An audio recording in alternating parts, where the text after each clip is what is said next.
അമിതമായാൽ അമൃതം വിഷം, നഞ്ചെന്തിന് നാനാഴി, ഇങ്ങനെയുള്ള കുറേ പഴമൊഴികളുണ്ട്. നമ്മളിത് വളരെ കൃത്യമായി പറയുന്നത് കേരളത്തിൽ സംഭവിച്ചുകൊണ്ടിരിക്കുന്നു. ലോകത്ത് ഒരു സ്ഥലത്തുമില്ല. നമുക്ക് തമിഴ്നാട് ഉൾപ്പെടെയുള്ള ഒരുപാട് സ്റ്റേറ്റുകളിൽ നമ്മളെ സുഹൃത്തുക്കളുണ്ട്, ഒരുപാട് രാജ്യങ്ങളിൽ നമ്മുടെ സുഹൃത്തുക്കളുണ്ട്, ബന്ധുക്കളുമുണ്ട്. അവരോടൊക്കെ നമുക്ക് സംസാരിക്കുകയും വാട്സപ്പ് വഴിയൊക്കെ നമ്മൾ സംസാരിക്കാറുമുണ്ട്. എല്ലാവർക്കും കാണുമല്ലോ.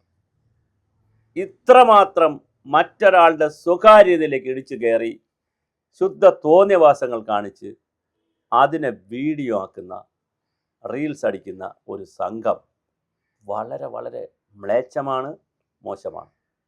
ഞാനിത് പറയാൻ കാര്യം, സെലിബ്രിറ്റികളായിട്ടുള്ള ആളുകൾ മരിച്ചു പോകും. അവർക്ക് സ്വകാര്യതയുണ്ട്. മരിച്ചു പോകുന്നവർക്ക് അവരുടെ മക്കൾക്ക് സ്വകാര്യതയുണ്ട്, ചടങ്ങുകളുണ്ട്. ഹിന്ദു ആചാരപ്രകാരമാണെങ്കിലും ക്രിസ്ത്യൻ ആചാരമായാലും മുസ്ലിം ആചാരമായാലും ഒരുപാട് ചടങ്ങുകളുണ്ട്.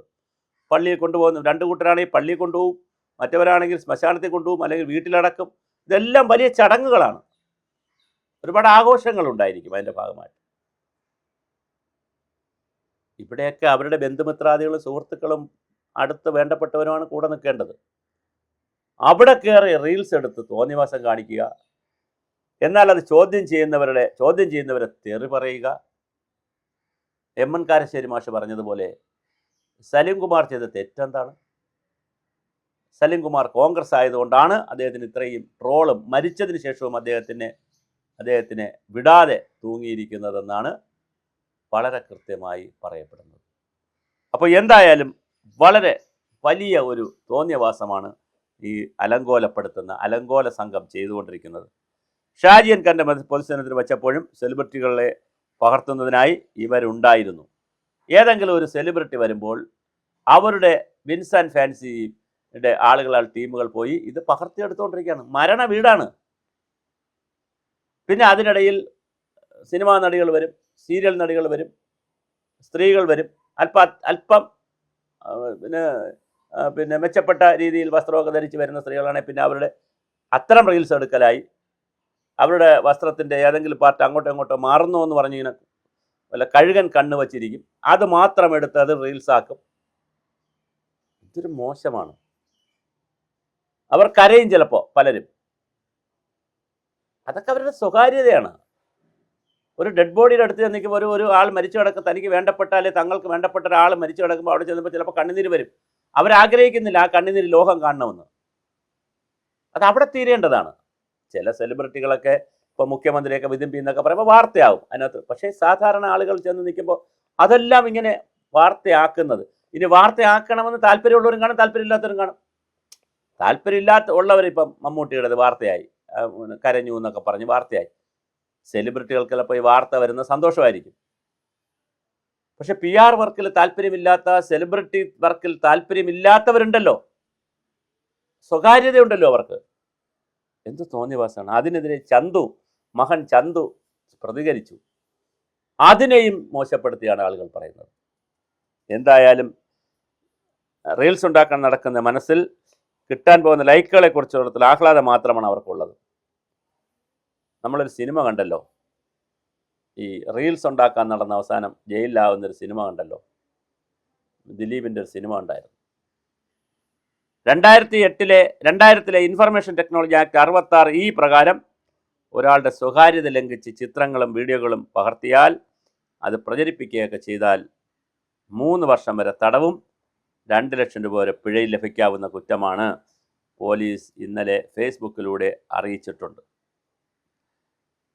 അച്ഛൻ നഷ്ടപ്പെട്ട വേദനയിൽ ഒരു മകൻ നിൽക്കുമ്പോൾ ആ മകൻ, അതുപോലെ തന്നെ വിലപിക്കുന്ന ഭാര്യ, സങ്കടപ്പെടുന്ന ഭാര്യ, അവരുടെ ഇടയിലേക്കാണ് ഈ കുൽസിത സംഘം, ഈ വൃത്തികെട്ട സംഘം ഇടിച്ചു കയറിയത്. നമുക്കും ചാനലുണ്ടെന്നേ. ഞാൻ ഡിജിറ്റൽ ചാനലിലൂടെയാണ്, യൂട്യൂബിലൂടെയാണ് ഇത് പറയുന്നത്. നമ്മളെ റീൽസ് ഉണ്ടാക്കാൻ വേണ്ടി ഒരു മാന്യത വിട്ട് പോകാറില്ല. ഇത്തരം സ്ഥലങ്ങളിൽ പോകാറേ ഇല്ല. മരണത്തിന് പോകും, ഇത്തരം സ്ഥലങ്ങൾ ഷൂട്ട് ചെയ്യാറേ ഇല്ല. കാരണം അതൊക്കെ സ്വകാര്യ ഇടങ്ങളാണ്, മനുഷ്യരുടെ സ്വകാര്യ ഇടങ്ങളാണ്. സലീം കുമാറിൻ്റെ മകൻ ചന്തു അവരെ തല്ലാതിരുന്നത് അദ്ദേഹത്തിൻ്റെ നല്ല ബോധം കൊണ്ടാണ് എന്നാണ് പത്രങ്ങളൊക്കെ റിപ്പോർട്ട് ചെയ്തിരിക്കുന്നത്. ഇത്തരക്കാരെ കയറൂരി വിട്ടാൽ അത് സാംസ്കാരിക കേരളത്തിന് അപമാനമാകുമെന്ന മുന്നറിയിപ്പ് നൽകി സിനിമാ രംഗത്തെ പ്രമുഖരും രംഗത്ത് വന്നിട്ടുണ്ട്. വളരെ മോശമാണ്. മലയാളി സംസ്കാരത്തിൻ്റെ അങ്ങേയറ്റം പണത്തിന് വേണ്ടി എന്ത് കോപ്രായം കാട്ടിക്കൂട്ടുന്ന കോമാളി പരിപാടികൾ നടത്തുന്ന ചാനലുകളൊക്കെ കണ്ടില്ലേ? ചില ചാനലുകളിലെ പരിപാടികൾ കണ്ടാൽ നമുക്ക് ഭ്രാന്ത് വരും, ഉച്ചക്കിറുക്ക് വരും. വളരെ മോശമാണ്. അങ്ങനെ സലിം കുമാറിൻ്റെ മരണത്തെ വളരെ മോശമായി റീൽസ് എടുക്കാൻ നടന്ന ആളുകളും അവരുണ്ടാക്കിയ സംഘർഷവും അവരവിടെ സൃഷ്ടിച്ച ഒരു ഭീകരാന്തരീക്ഷമൊക്കെ കണ്ടപ്പോൾ ശരിക്കു പറഞ്ഞാൽ അക്ഷരാർത്ഥത്തിൽ ഈ ഫീൽഡിൽ നിന്ന് പോകണം എന്നാണ് തോന്നുന്നത്. നമുക്കൊന്നും പറ്റിയ സ്ഥലമല്ല ഇത്. കാരണം കുറച്ച് റീച്ച് കിട്ടാൻ, കുറച്ച് റേറ്റ് കിട്ടാൻ, ലൈക്ക് കിട്ടാൻ, കമൻറ്റ് കിട്ടാൻ, ഷെയർ ചെയ്യാൻ എന്ത് അധമ പ്രവർത്തനവും. തുള്ളിക്കാൻ പഠിച്ചാൽ അമ്മയെയും തുള്ളിക്കും എന്ന് കേട്ടിട്ടുണ്ട്. നമ്മൾ മറ്റൊരാളിനെ തുള്ളിക്കാനുള്ള കഴിവ് നമ്മളെ കൈ കിട്ടിയാൽ ആദ്യം നമ്മൾ അമ്മയെ തുള്ളിക്കും എന്ന് പറയുന്ന വളരെ കൃത്യമായ ഒരു സംവിധാനത്തിലേക്കാണ് പോകുന്നത്. വടക്കൻ പറവൂരിലെ ലാഫിംഗ് വില്ലയിലേക്ക് സലിം കുമാറിൻ്റെ മൃതദേഹം കൊണ്ടുവന്നപ്പോഴാണ് എല്ലാവരും കൂടി അവിടെ ഇടിച്ച് കയറി. VIPs പോകുന്നു, ഗസ്റ്റ് പോകുന്നു, സെലിബ്രിറ്റി പോകുന്നു, ഫോട്ടോ എടുക്കുന്നു, അല്ലെങ്കിൽ ജസ്റ്റ് ഒരു വീഡിയോ എടുക്കുന്നു. ഇതങ്ങനല്ല. അവരുടെ പുറകെ നടന്ന്, ഞാൻ പറഞ്ഞില്ല, സ്ത്രീകളുടെയൊക്കെ പുറകെ നടന്ന് അവരുടെ മുൻവശവും പിറകുവശവും സൈഡ് ഫോക്കസും എന്തെല്ലാം വൃത്തികെട്ട രീതിയിൽ കിട്ടുമോ അതെല്ലാം എടുത്ത് പിന്നെ പോയിരുന്ന് അതിനെ എഡിറ്റ് ചെയ്ത് അതിനെ മോർഫ് ചെയ്ത് അതിനെ കാശാക്കുന്ന അധമ വികാരമുള്ള വൃത്തികെട്ട ഒരു സമൂഹമായി നമ്മൾ മാറുകയാണ്. അത് അപലപനീയമാണ്. ഇനിയെങ്കിലും സർക്കാർ വളരെ കൃത്യമായി, പോലീസിന് കൃത്യമായി ഇതുപോലെ മരണ വീടുകളിലേക്ക് ഈ സോഷ്യൽ മീഡിയ റീൽ സംഘത്തെ കർശനമായി നിയന്ത്രിക്കണം. അല്ലെങ്കിൽ ഇത് വലിയ സ്വകാര്യ ദുരന്തമാവും.